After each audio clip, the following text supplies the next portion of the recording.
Hi, my name is Bob Taylor, and I'm your host for this segment of Our Ventura TV.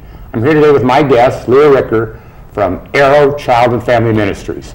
Good afternoon, Leah. Thank you for being here. Thank you for having me, Bob. Okay, Arrow Child and Family Ministries. What is that? Please explain that to me. We're a nonprofit ministry that provides foster care and adoption services here in Ventura County. We've actually been around since 1992, and we have an office here in the Camarillo area. Okay, so you foster and adopt. Is that unusual being together? Is it usually just foster or adopt, or what makes you guys different?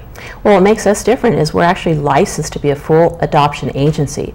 So we actually have a whole host of attorneys that we work with in order to help the families who want to adopt to get through the legal part of that, as well as to bring the child into the home. But yes, it is a little unusual to have foster care and adoption under one roof, but we're very fortunate that we get to do both, because we get parents that are interested in fostering, but at the end of the day, they really want to bring that child into their home permanently.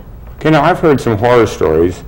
You know, of course, you only hear the bad things, of course, about foster parents who wanted to adopt and couldn't, or families being torn apart because of an adoption, or those kind of things. Mm-hmm. How does that happen, or why does that happen? You know, Bob, there's actually a lot of reasons for that. And sometimes what happens, especially here in the state of California and here in Ventura County, when we have children that are in foster care, the main goal is to reunify them with their families. And so sometimes families are expecting that they're going to adopt a child that comes to their home for foster care. However, if that child is reunified with their family, then they're not going to adopt. Which is best, of course, anyway. Exactly, and that is the ultimate goal. Okay, now I've always thought that foster care and adoption is like a state thing. It's a nonprofit thing as a general rule, or are you guys a special nonprofit that does this? Well, we're special in a number of ways, Bob. And one of them is because we are a fully licensed adoption agency. But two, we're also special because we're a faith-based ministry. Okay. And so that also sets us apart from some of the other agencies that exist even here in our area. So when we do foster care, we are actually working very closely with the County of Ventura. A lot of our children come directly from there. And then when we're talking adoption, some of our children come through foster care. Some come to us through private entities, one of which can be a birth mother reaching out to us, or a family member knows of a birth mother, or we may get a referral from somebody who's actually worked with us before. Oh, okay. So now, you said other agencies, so there are other adoption agencies in Ventura County?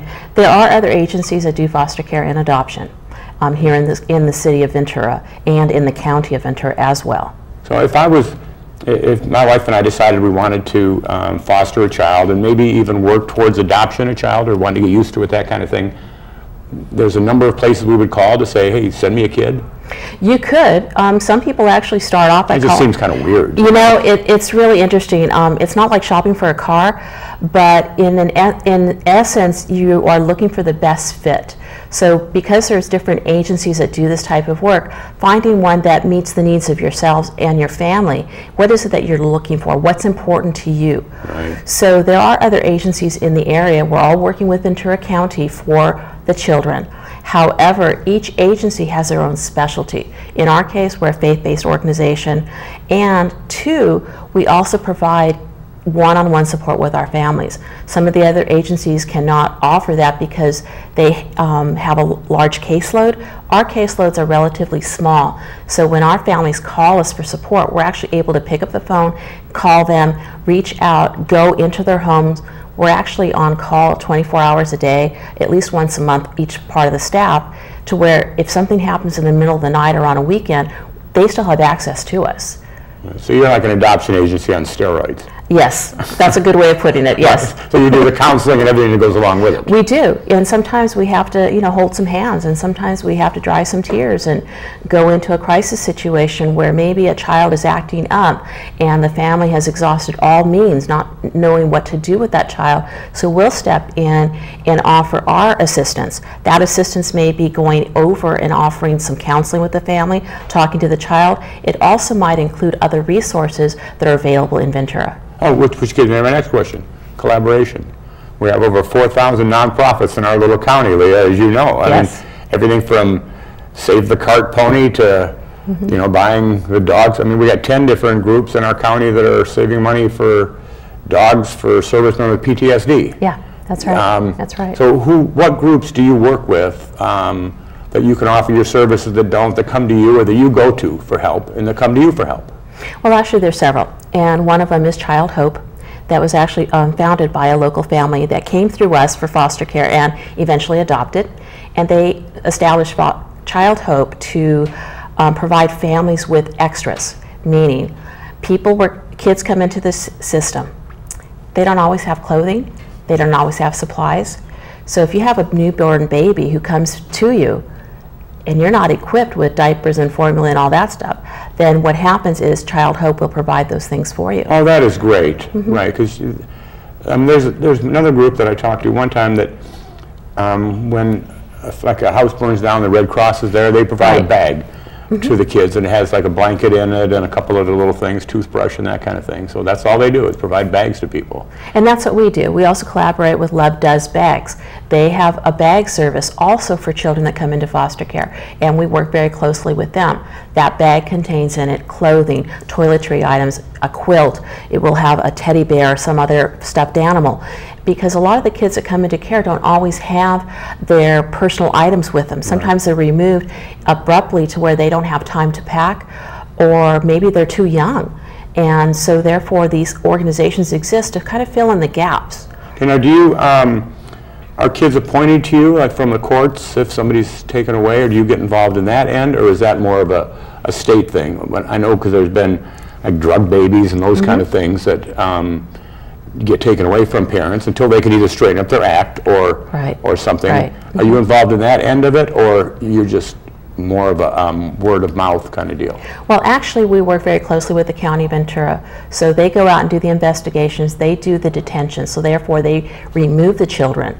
And then we get the phone calls that say, okay, we need placement for a child or children. Right now in our area, we're actually being hit hard with a lot of children coming out of the Oxnard and Ventura area, many of which are sibling sets. So more than one, sometimes 2, 3. We had a case just a few weeks ago, family of 7, children were removed, and we needed to find a home. Well, families at large typically don't get placed in one home. Right. So they get placed in many homes. So the county... That's got to be hard on the kids and everybody. It's a tremendous undertaking. You know, when you think about the child is being removed from their family of origin, their home, their friends, their neighborhood, their schools, and then their siblings. Wow, it's a lot for a child. That's why these agencies are so important in working together to help normalize things as much as possible for that child. Now, do they cut you guys, you know, I know it's not a good situation for like a 3-bedroom, for a couple in a 3-bedroom house to get 7 kids temporarily. They just don't have room for them all. And groups wouldn't allow that. Would they be able to stay together with you guys in a smaller home, at least for a temporary period of time, while better things were being arranged for? You know, you actually paint a perfect picture of what might happen. So one of the scenarios that happens in a case like that, maybe we do look for an emergency situation, what we call emergency shelter. So the children could go to a home. Maybe it's not the ideal home, but maybe it's a placeholder because so they're waiting. They could be together while they're waiting. They're waiting. Maybe in the case of these children, there's a family relative, but they're from another area. So until they're able to be here and take care of those children, we can find them temporary housing in a situation like that, possibly. Right. But each case is very unique. Yes. Every case is very different. So what I've learned over the years is there are no 2 cases that are exactly alike. So there's a lot of what ifs and gray area attached to it. So if people come to you, if I was to come to you and say I want to adopt a child, but I'd really like a little practice first to make sure I really do. Absolutely. Now, of course, you would counsel me on the fact not all fosters can be adopted, blah, blah, blah. Would you try to make sure that I get a foster that could be adopted for my benefit and that child's benefit, or would you just, I mean, how would you do that? Because, like you said, not everybody can be. Right. And you got some people that are going to be real attached, and I'm sure you have some parents that just want to be fosters for a period of time.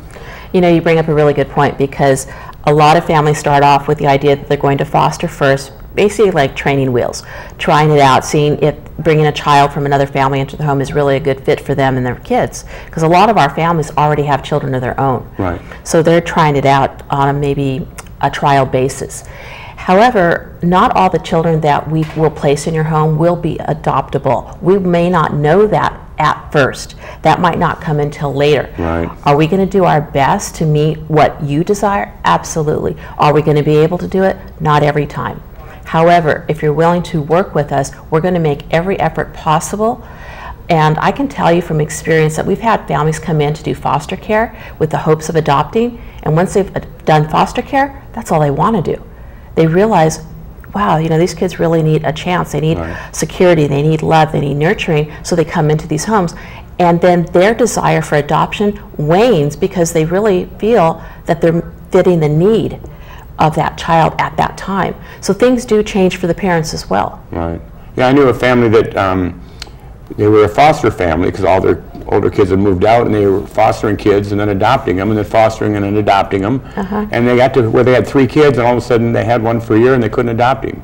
And that kind of tore that family apart, just crushed them to death. And I guess it did the child too, it would, but there's nothing, a lot of those things are just totally out of your hands. They are out of our hands, and that's really up to the courts to decide, because each case is unique and different, and depending on what that family is willing to do, meaning the biological family, the family of origin, if they are completing their case plan, they're crossing their T's, they're dotting their I's, they're doing everything the courts have said, well, then they should be getting their children back. You're right. They should get a second chance, or even a third chance sometimes, if they can do what's right for the children. But it's all about the kids at that point. It really is. And so even though it's heartbreaking for the foster families to have a child removed, at the end of the day, and this is what I encourage my families when that happens, at the end of the day, you know, for at least that time period they were in your home, they had the love, the nurturing, and the care from you. So you've planted some very important seeds in that child's life that they can take with them no matter where they go or what happens to them. Okay, now I'm going to ask a couple touchy questions. Okay, you're a nonprofit, faith-based nonprofit. Correct. So you, of course, in an ideal situation, you would get a faith-based family to put the child in. Is that, in today's politically correctness, discrimination against a non-faith-based family? It's a very interesting question. It's one that we actually deal with on a regular basis. I will tell you that you don't have to be a person of faith to work with our agency. We do not discriminate. We will, if you are eligible to foster, meaning you can pass the fingerprints, the FBI and all that, background check, and there's no criminal history, there's no CPS history, all those types of things. If you're single, if you're you know, of any other faith, if you're gay, if you're a couple or not, we will not discriminate against you. If you can pass the background, we will work with you. So as long as they're willing to do everything, they have to cross all their T's and dot their I's, as long as they're willing to do all that. Okay, we have just about a minute left, Leah. Wow. It goes by fast. Yes. If people need you, how do they contact you? Well, they can call the Arrow office in Camarillo. Okay, it's just Arrow, if they just Google Arrow? They can Google Arrow Child and Family Ministries. We are located in Camarillo, and there'll be a phone number, there'll be a website, all the information they need is right there. Are you tied up with 211? Yes, we are. Okay, that's always the great thing I always tell everybody. Absolutely. Okay, anything else you want to tell everybody? You got 40 seconds. Websites or anything? Or? Well, at this point, I'd just like to thank you for the time that we get to spend here together, because it's so important to know that there are children out there that are waiting for people to open up their hearts and their homes to rescue a child in need.